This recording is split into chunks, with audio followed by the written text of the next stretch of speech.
मुख्यमंत्र्यांनी एक मोठा निर्णय घेतलेला आहे। मराठी शिकण्यासाठी आता परप्रांतीय रिक्षा आणि टॅक्सी चालकांना 1 वर्षाची मुदतवाढ दिली आहे। आपण याकडे कसं पाहता?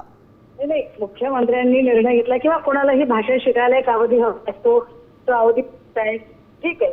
अरे पण तो अवधी किती असावा, त्याच्या काय म्हणजे त्याच्या टर्म्स काय आहेत, आणि महत्वाचं म्हणजे तुम्ही प्रिव्हिलेज देताना ते कोणाला देताय, म्हणजे किती वर्ष राहिलेल्या लोकांसाठी ते प्रिव्हिलेज देताय।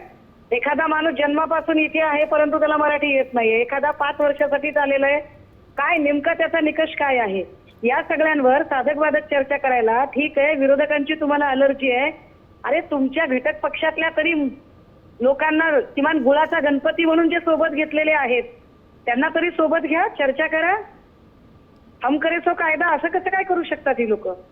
म्हणजे 1 वर्षाची जी मुदतवाढ दिलेली आहे ती तुम्हाला अमान्य आहे? मुळात तुम्ही काय निर्णय घेताय, तो निर्णय तुम्ही जेव्हा 4 माणसात घेताना तेव्हा तो मान्य करायचा असतो।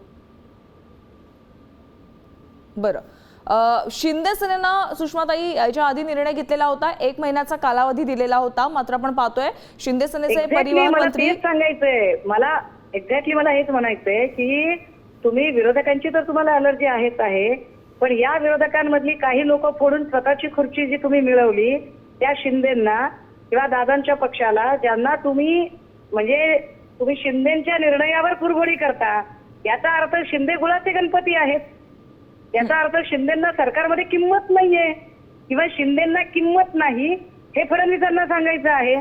चांगली गोष्ट आहे। एकंदरीत महायुतीतली जी धुसफूस आहे ती आजच्या या संपूर्ण प्रकरणावरनं पुन्हा एकदा समोर आल्याचं पाहायला मिळतंय। धन्यवाद सुषमाताई या सविस्तर माहितीसाठी। आपण पाहतोय की आता शिंदे सेनेने जो निर्णय घेतलेला होता त्या निर्णयाला कुठेतरी मुख्यमंत्र्यांनी शह दिलेला आहे, आणि त्यानंतर आपण पाहतोय आज मराठी शिकण्यासाठी रिक्षा आणि टॅक्सी चालकांना 1 वर्षाची मुदतवाढ देण्यात आलेली आहे।